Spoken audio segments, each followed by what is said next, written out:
we're going to roll right into our next media availability. What's that? Oh, okay. We have a special presentation by the NMPA. Deb Williams, please come on up. It's okay.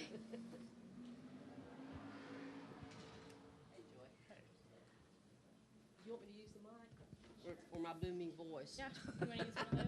There you go. There we go.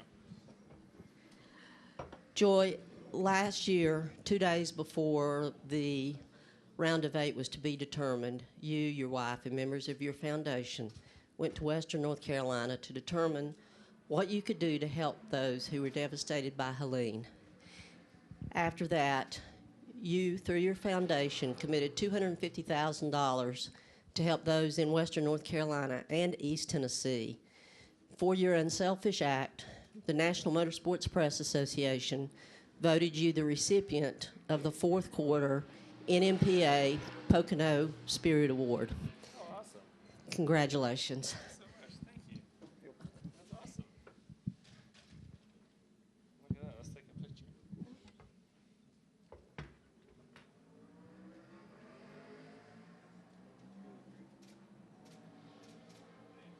Awesome. Thank you. You guys didn't have to do that, but I appreciate it. Thank you very much. That's really neat. Really neat. That's obviously a real special thing because you know, I think that storm impacted so many people in this area. You know, I think everyone in this room probably knows somebody that lives in that area or visited that area or is from that area, and you see some of the devastation that was up there. And I thought maybe the most special part about that is seeing everybody band together, right? And I've always heard that, you know, one of my quotes that I like to think about a lot is don't let a crisis go to waste. And a crisis like that presented a huge opportunity for all of us to band together and impact some people that just got their lives wiped out, right? Whether it's their homes or vehicles or their family.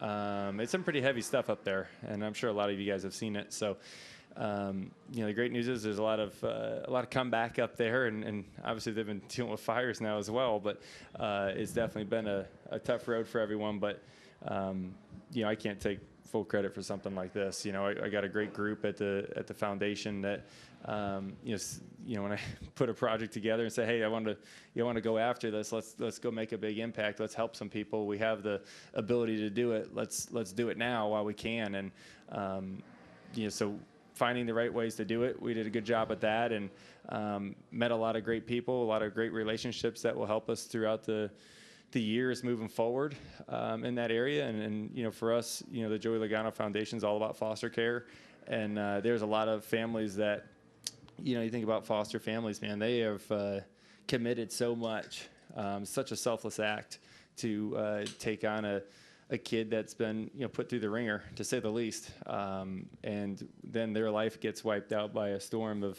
nothing they can do about it. It was pretty special to deliver some cars back up there. That was a fun one, and make some repairs as well to people's homes, or some of the, you know, Cross Nor and Black Mountain Children's Home. These places that we love working with already had a lot of damage, so being able to work with them some more too was really nice. So, like I said, we committed 250, and as soon as we committed that and started doing things, another 300 or so rolled in, and we ended up giving way over $500,000 to that area. So that just goes to show, you know, once you start doing it and you start telling everyone what it's all about, there's a lot of great people in our industry, right? Whether it's in this room or fans or sponsors that wanted to jump on board and help too. So that was really cool.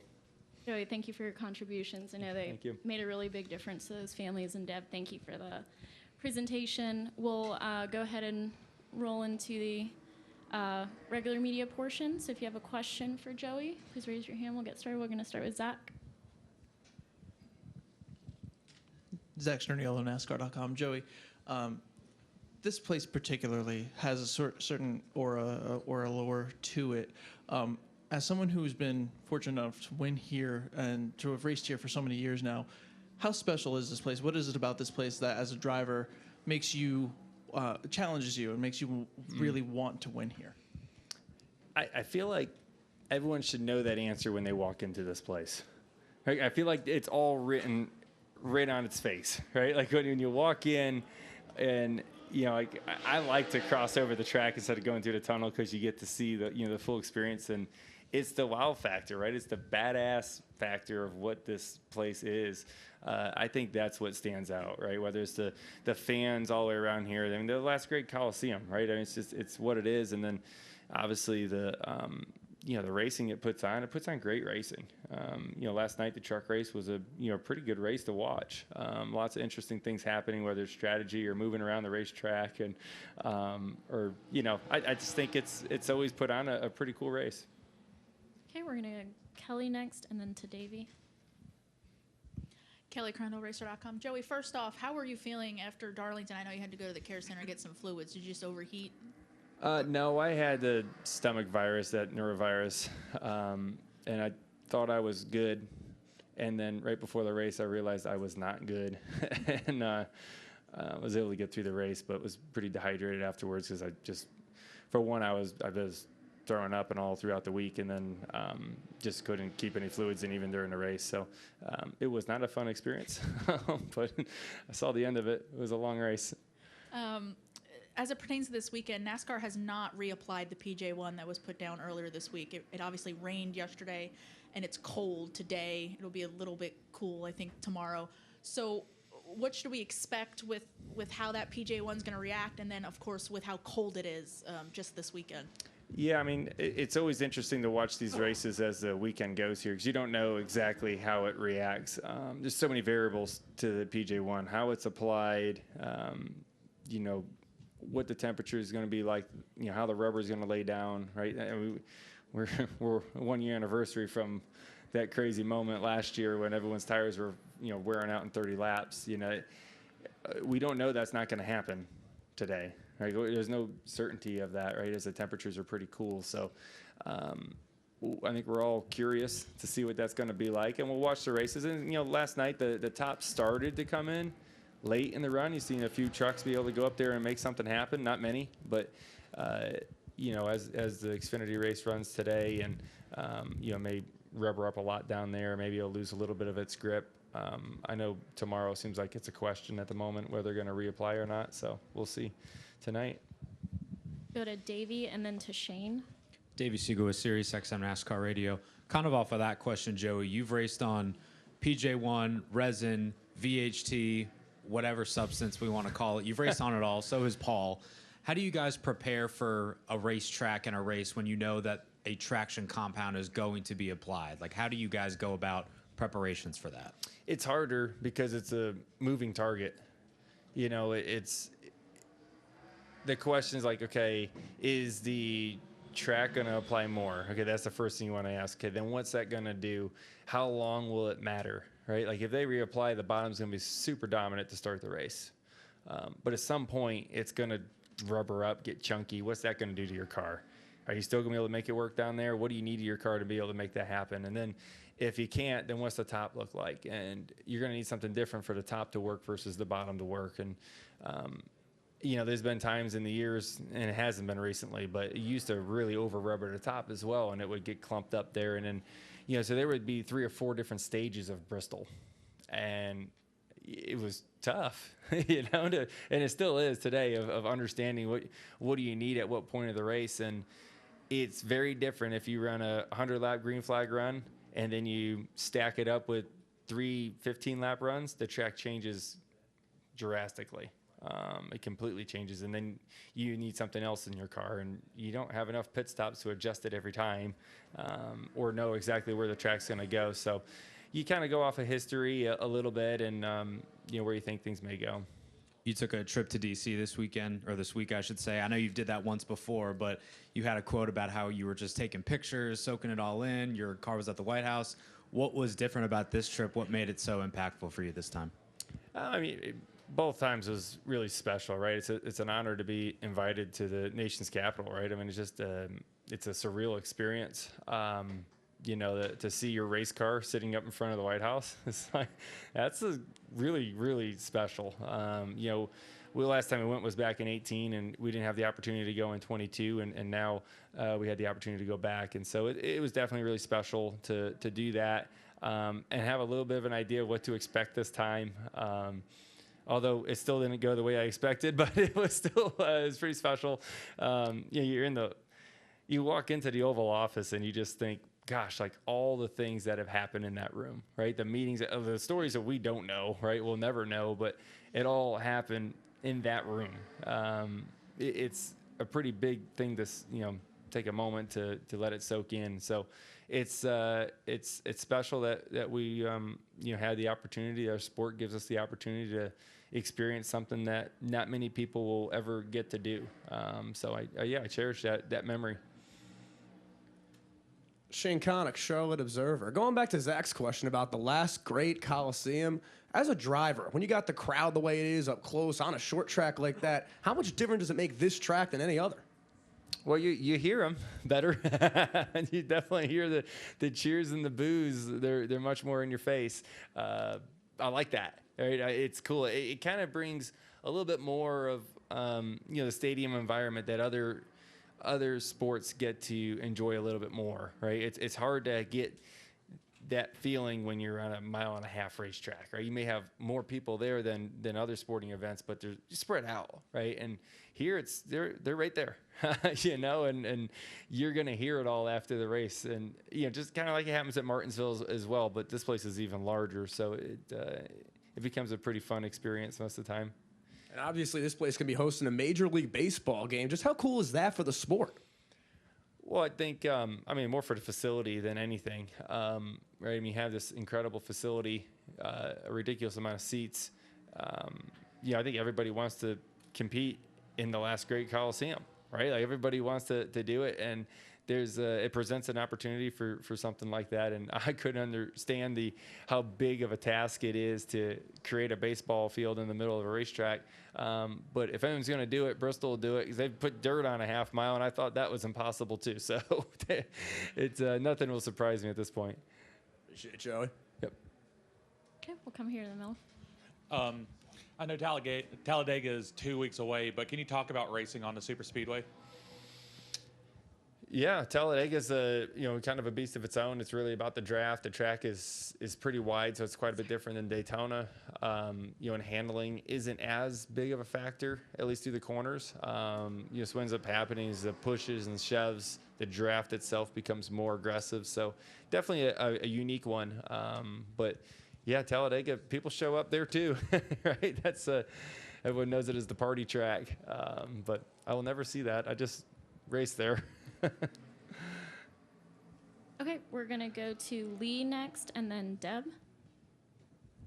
Lee Spencer, SiriusXM NASCAR Radio and CatchFence.com. You've won 3 times at Talladega, both in the spring and the fall. How is the dynamic different, other than the pressure of having, the fall race and the playoffs of the 2 races? Yeah, the feeling is similar, but to your point, the playoffs change it all. Depending on where you are in the playoffs, it's definitely the racetrack when you roll in there of concern when you're in the playoffs, because there's only so much you really can control, right? There's a lot you can, but you can get caught up in something from someone else's decision, which happens a lot. And the wrecks more times than not happen towards the front of the pack, and we've had really good cars, and our team's really good at super speedway, so we expect to be up there. And then as you get down to the end of the race, the most aggressive cars are going to be the leaders, because they have the most to gain. But yeah, and then when you add the playoffs to it, where there's so much more on the line than what it is in the spring, that's really the biggest difference.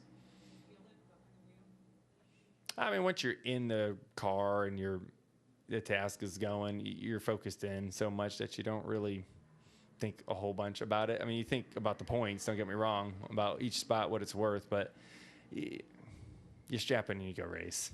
Yeah. Yep. Deb Williams, Auto Week. Joey, before you went to the White House, you went to Camp Lejeune.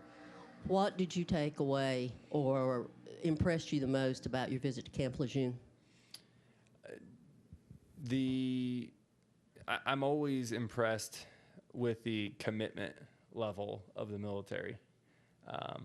And it's something that I say it every time we leave one of these Mission 600 events, and I'm so grateful I get to do it because you get to see things up close and personal that the typical civilian, like myself, but doesn't get to see the commitment that not only the soldier is making, but their family's making as well.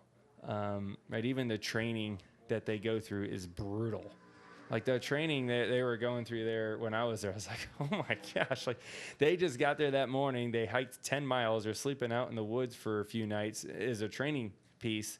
And they're working on different missions and working on different things to try to be ready for whatever scenario can be coming their way. So it's, the time commitment is one thing, right? And the effort, but then you put the life and death scenario in front of you as well. It's unlike anything else. And they're fighting for, you and me who are complete strangers, right? They never met us. Like they don't know who they're fighting for, but they're fighting for their country and what they believe in. And, like they said, that's a commitment that none of us can understand. So I like going there and saying thank you for one, but also learning a little bit about what they do and trying to bring that back to our world. Because a lot of times, and we're all probably guilty of this, is that we live in our own little world and we assume everything's taken care of and we just worry about the little things that in our world that maybe really don't matter in comparison to what these men and women are doing for us. So it's good for us to remember that more than just on Memorial Day and this time of year.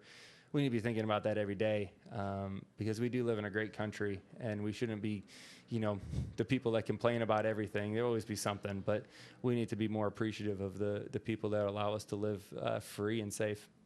So you didn't go to Paris Island, you just went to Lejeune? No, we just went to Lejeune, yeah. Okay. Yeah. Thank you. Yep. All right, we're going to try to get 2 more questions in here. We're going to go to Jordan, and then we're going to finish with John.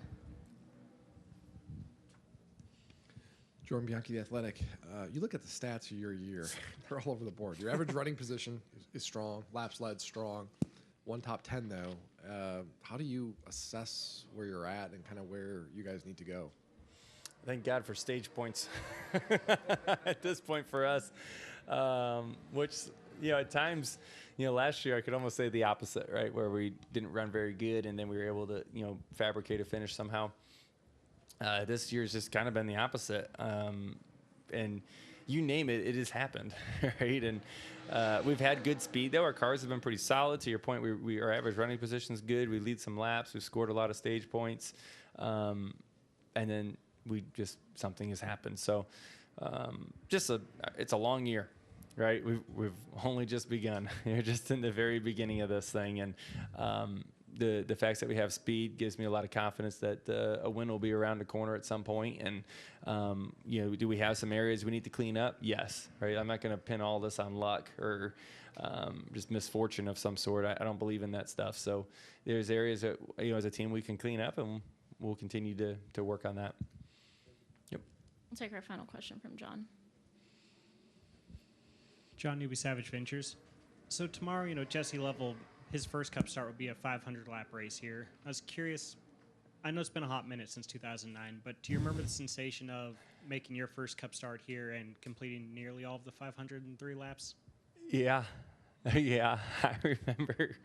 Just you start making laps and you keep going. It's just the long green flag runs that'll get you. And you keep going and going, and you just start to wonder, like, gosh, is there ever going to be a caution? I would love a break because, just like it doesn't happen as much for me anymore. But for the first probably 8 or 10 years I came here, the first few laps of practice, you'd be huffing and puffing after 5. You'd be in there just hanging on. You think, how in the world am I going to make 500 laps? There's no way. And now I've become more relaxed and understand the scenario, and I'm not, hanging on for my dear life in there. So it's changed. But the first few times you come here, that's how you feel. You run the first 10 laps of practice and think there is no way in hell I'm going to make it to the end of this thing. you just figure it out. That's what makes this place special, though. It's hard, right? It's challenging. 500 laps around here it's a long one. Yep. Joey, thanks so much for coming in, and good luck this weekend. Thank you, guys.